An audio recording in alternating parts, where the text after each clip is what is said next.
चल बोल શું શીખ્યો તું અને એને શું શીખવાડ્યું તને ચાલુ છે હા બોલ શું શીખ્યો તું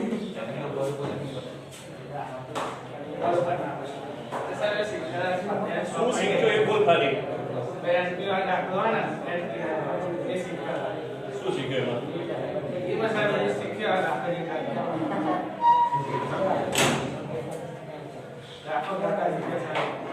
कल रख लो क्या चैप्टर छठा चैप्टर શું ચેપ્ટર ના हमने संचय का કર્મચય સંચય સંચય નું સૂત્ર બોલું કર્મચય નું બોલ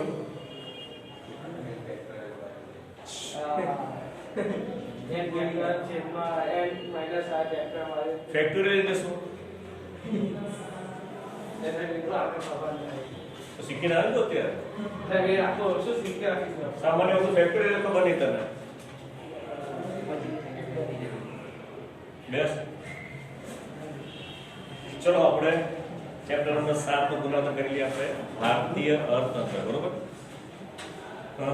તો અહીંયા આગળ પ્રાચીન ભારત વિશે લોકો બધા જાણતા જ હોય છે આપણે કારણ કે આગળ ભણી ચૂક્યા છે પ્રાચીન ભારત વિશે તો એક વસ્તુ ખાસ યાદ રાખી લેવાની પ્રાચીન ભારત કેવું હતું તે પ્રાચીન ભારત વિશે ટૂંકમાં પૂછાય શું બે વાક્યમાં પ્રાચીન ભારત વિશે ટૂંકમાં પૂછાઈ શકે તો કોણ કહેતા થોડું ચલો જૂનું જે યાદ હોય પ્રાચીન ભારત વિશે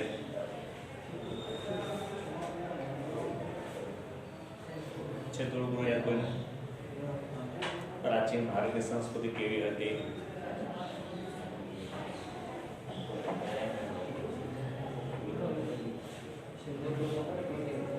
સિંધુ ઘેની અને આર્ય હડપ્પા મોહેન્જો-દડો બરોબર એ તો બધા લોકો યાદ છે બધા અને ભૂતકાળમાં પણ ભારત ભલે ખેતી પ્રધાન દેશ હતો એક દેશમાંથી બીજા દેશમાં જવા માટે માત્ર ને માત્ર જળમાર્ગ છે બીજો કોઈ રસ્તો હતો નહીં હવે જળમાર્ગ હવાઈ માર્ગ નતો એ વખતે ને રસ્તા માર્ગ તો આજે નથી જવાતું વાહન વ્યવહાર 3 માર્ગ એ ખબર છે બધાને જળ માર્ગ એટલે જમીન માર્ગ હવાઈ માર્ગ અને જળ માર્ગ જળ અને હવાઈ આ બે માર્ગ બધે જઈ શકીએ આપણે પણ જમીન માર્ગ જવું તો માત્ર દેશમાં જ જવાય પાકિસ્તાનમાં પડોશી દેશમાં બાકી બીજી જમીન માર્ગ બીજી ક્યાંય છે નહીં એટલે એ વખતે પણ જ્યારે માત્ર જળમાર્ગ એક જ હતો છતાં પણ ભારતના ઉદ્યોગ સાહસિકો એટલા હતા કે આખા વિશ્વની અંદર ભારતના ઉદ્યોગો ડંકો વાગતો હતો કયા કયા ઉદ્યોગોમાં ડંકો વાગતો હતો એ પાછું યાદ રાખવાનું છે ભારત કયા કયા ઉદ્યોગ ક્ષેત્રે હા બોલ લા ઉદ્યોગના શું મૂર્તિ બનાવવાનું મૂર્તિ પછી મરી મસાલા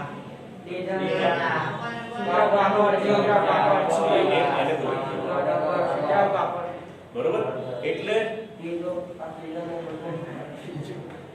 જળમાર્ગ કઠિન હોવા છતાંય લાંબો હોવા છતાંય ભારતના ઉદ્યોગો વિશ્વના દેશના દરેક દેશની અંદર પથરાયેલા હતા એટલે ભારતની પ્રાચીન સંસ્કૃતિ અને ઉદ્યોગો વિશ્વભરમાં પથરાયેલા એટલા માટે જ ભારતને સોને કી ચિડિયા તરીકે ઓળખાતું હતું બરોબર આ તો આપણે જૂનું બધું ભણી ચૂક્યા છીએ હવે અહીંયા રોજગારી માળખામાં યાદ રાખવાનું છે હવે વ્યાવસાયિક માળખું શબ્દ કેવો યાદ રાખજો શબ્દ વ્યાવસાયિક માળખું અને રોજગારી માળખું બંને એક જ વ્યાવસાયિક શબ્દ યાદ રાખી લેજો અત્યારે તમને કહી દઉં કયું પૂછે કે વ્યાવસાયિક માળખું સમજાવો તો બરાબર રોજગારી માળખું ત્રણનો સમાવેશ થાય ખેતી ઉદ્યોગ અને સેવા.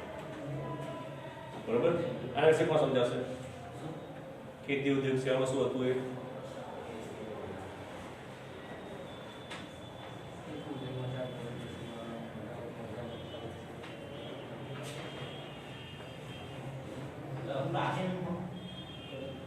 પ્રાચીનમાં. ભારત ખેતી પ્રધાન દેશ હતો, ખેતી પર નિર્ભર હતો. ભારત બરોબર છે. હા, ભારત પહેલેથી જ ખેતી પ્રધાન દેશ છે, પણ પહેલા શું હતું કે ખેતી ને ઉદ્યોગ બંને સાથે પ્રગતિ કરતા હતા. હવે આનાથી ઉલટું છે. ઉદ્યોગે પ્રગતિ કરી છે, પણ ખેતી એટલી પ્રગતિ નથી કરી. આગળ 9મું ચેપ્ટર જોઈએ તો રાષ્ટ્રીય આવક. ખબર છે? હા. રાષ્ટ્રીય આવક એટલું શું યાદ છે કોઈને?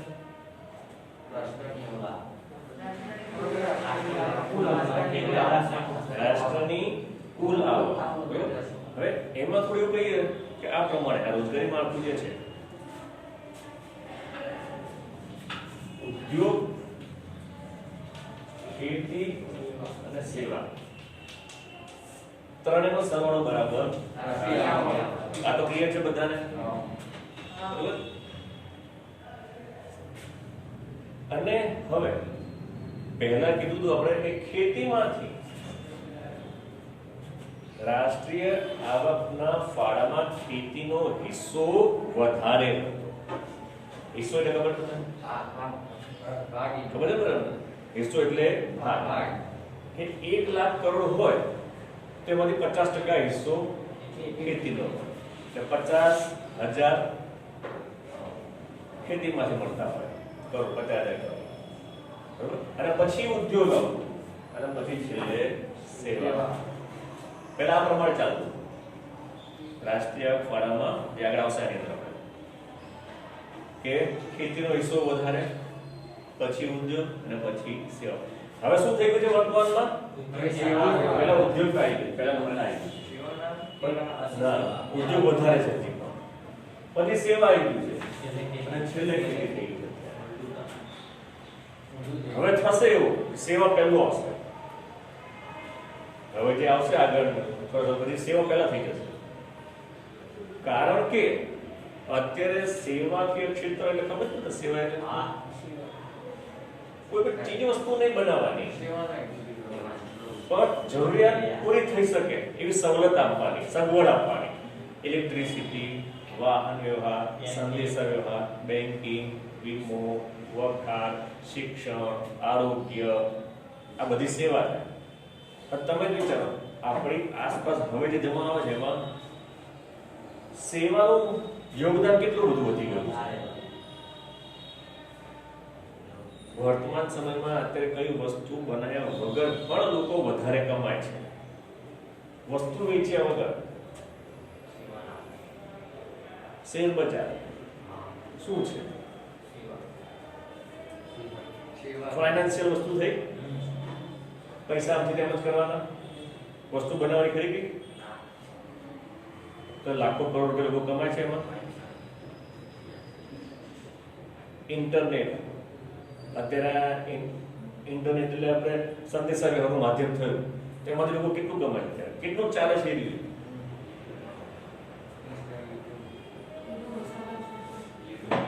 આપણને ખ્યાલ આવડો અનેક ગણો નફો કમાય છે ઇન્ટરનેટ. આપણે જોઈએ ખાલી 2 મહિનો રિચાર્જ કરે કેટલા રૂપિયા થાય છે? 400-500. શું વેચે છે? શું આપે છે કે આપણે સેવા. વિચાર કરો ભારતની વસ્તી કેટલી અત્યારે ઓફિશિયલ 128 કરોડ છે. 38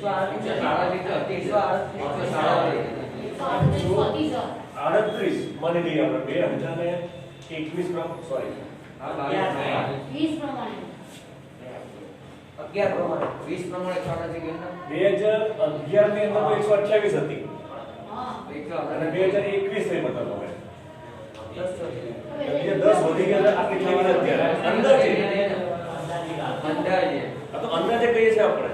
આ તો ઓફિશિયલ છે. 2011 ની તો એ તો છે જ. અત્યારે તો લગભગ 200 પહોંચી જ ગઈ હશે.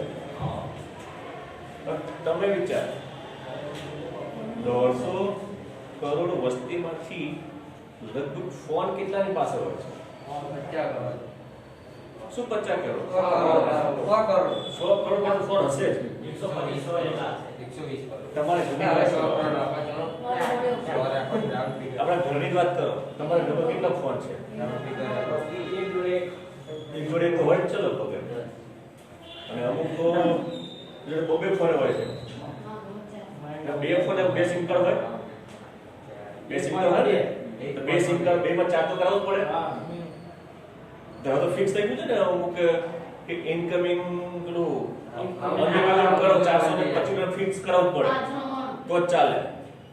પેલા 35 કરોડ હતું પેલું બે સમય બંધ થઈ ગયું. બધામાં સ્કીમ ચાલે કે 50 રૂપિયાનું કરાવો એટલે 6 મહિના એમ ચાલતું હતું, એ બધું બંધ થઈ ગયું. તો આજે સેવા જે રોજગારી માટેનો સેવાનો કેટલો વિકાસ થઈ રહ્યો છે? ખાલી એક જ સેવાની વાત કરીએ આપણે કે 150 કરોડમાંથી માની લઈએ આપણે કે 50 કરોડ મોબાઈલ વાપરે છે. 50 કરોડ અને એવરેજ એમને મહિને 250 રૂપિયાનો ચાર્જ કરાવવો પડે. 200 થી 250 તો વિચાર કરો 50 કરોડ ગુણ્યા 250 રૂપિયા એક મહિનાની આવક. ખાલી સેવામાં એક જ ક્ષેત્ર પાછું સંદેશા વ્યવહાર એમાં નહીં આવે. નહીં આવે. જાન્યુઆરી મહિનો પત્યો ને આપણો. જાન્યુઆરી મહિનામાં આપણી દેશની રાષ્ટ્રીય જીએસટી ની આવક 1.38 લાખ કરોડ થઈ. આપણો 108 હા ઇન્ડિયાની જાન્યુઆરી મહિનો પત્યો ને કાલે 138 લાખ કરોડ ખાલી જીએસટી ની આવક પ્રાપ્ત થઈ આપણે. 12 લાખ કરોડ ગુજરાતની છે ને ના આ ખાલી જાન્યુઆરી મહિનાની વાત કરું છું. જાન્યુઆરી વિચાર કરો તો 12 મહિને કેટલી થાય? ખાલી જીએસટી ની જ 1.38 લાખ એટલે 138 લાખ કરોડ. સમજો? લાખ એટલે આની પાસે 5 મહિના લાગે, પછીની પાસે 7 મહિના લાગે પાછા કરોડ માટે થઈ જાય. 56 લાખ કરોડ. વિચાર કરો ખાલી જીએસટી ની આવક સેવા થઈ આપણે મતલબ કે તો ગવર્નમેન્ટ એમાં કઈ વેચવાનું ખરું? ગવર્નમેન્ટને કઈ વેચવાનું એમાં? એટલે એમને બોલી ગયા આ હવે તો આપણો ઇતિહાસ બોલે. અત્યાર સુધી આપણે ખેતી ને ઉદ્યોગમાંથી વધારે, હવે એવું આવશે સેવામાંથી વધારે કમાય છે. હવેથી રાષ્ટ્રીય આવકમાં ફાળામાં હવે સેવાનો હિસ્સો પહેલો આવશે. અત્યારે જે ઉદ્યોગ છે એ ઘટીને સેવા પહેલો નંબર લેશે. એટલે રોજગારી માળખામાં 3 વસ્તુ યાદ રાખવાની. ઉદ્યોગ એટલે આપણને ખબર છે કોઈ પણ ચીજ વસ્તુનું વેચાણ કરવામાં આવે.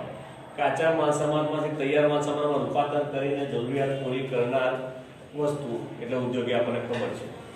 અને સેવા એટલે સંદેશાવ્યવહાર, વાહન વ્યવહાર, બેન્કિંગ, વીમો, વખાણ એ યાદ રાખવાનું. તો ભારતની અંદર રોજગારી માળખાની અંદર આ 3 સ્ત્રોત એ રાષ્ટ્રીય આવકનો ફાળો છે. પછી આની અંદર ખાસ તમારે રાષ્ટ્રીય આવક અને વિકાસમાન ભારતીય અર્થતંત્ર લક્ષણો. વિકાસમાન ભારતીય અર્થતંત્ર લક્ષણો ખાસ કરી કાઢો. આની અંદર જો મોટો લખાયું છે ને 5 વાગ્યા પ્રશ્નમાં આવી શકે. આ વિકાસમાન ભારતીય અર્થતંત્રના લક્ષણો તો આ ભાવ છે ને લખાયું કેટલું ગણ્યું આપણે? 30 હા 7 અને 8 એવું કીધું. 7 8 9 3 કરો ખાલી 6 અને 7 બરોબર. પછી આ રેલવે એ બધું કરતા ને માર્ગ પરિવહન બેંકો. તો આમાં જે તારીખો યાદ રાખી દે. રેલવે ની શરૂઆત 1857 શું આ સાલ યાદ રાખવાની છે. રેલવે ની શરૂઆત ક્યારે થઈ? માર્ગ પરિવહન જાહેર બાંધકામ ખાતાની રચના. શબ્દ યાદ રાખી લેજો. જાહેર બાંધકામ ખાતાની રચના ક્યારે થઈ? 1855.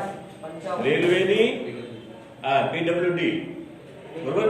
પછી બેંકની શરૂઆત ક્યારે થઈ? સૌપ્રથમ બેંક 1770.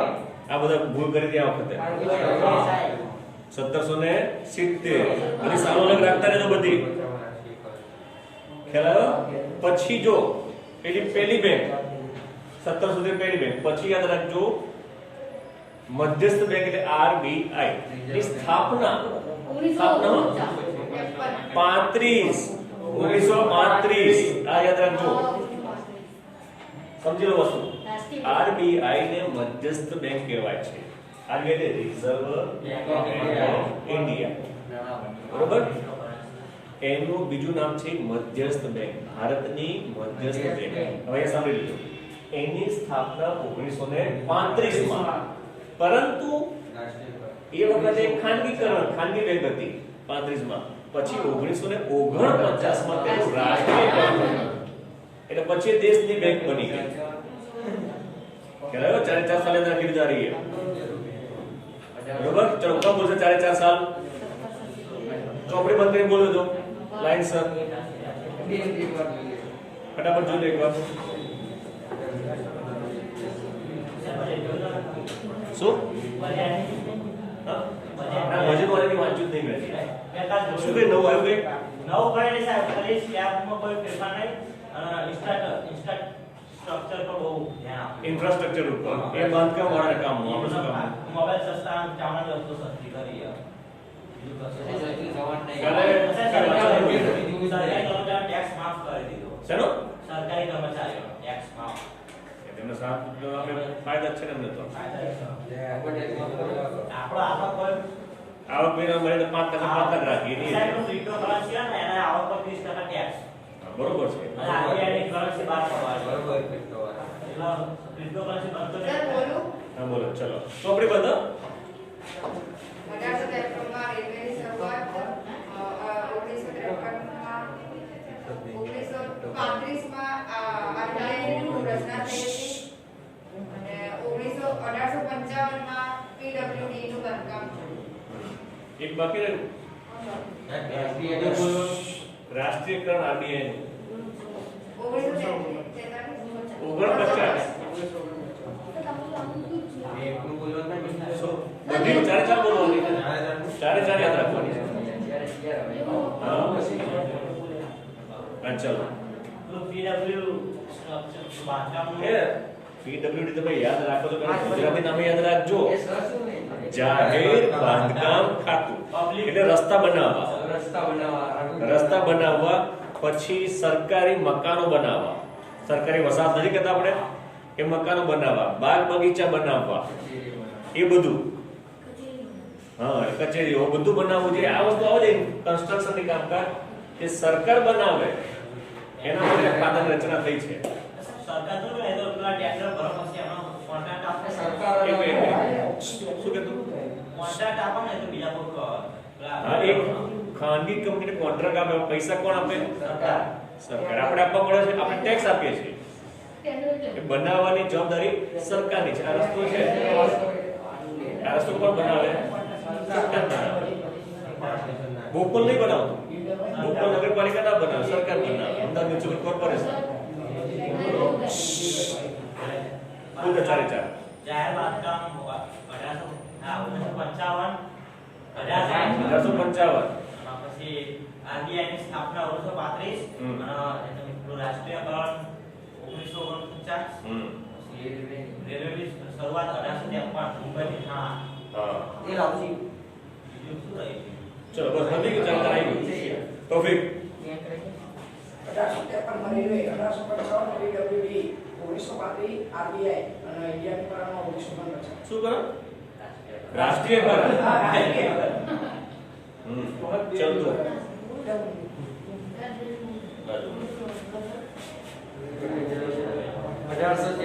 રેલવેની સ્થાપના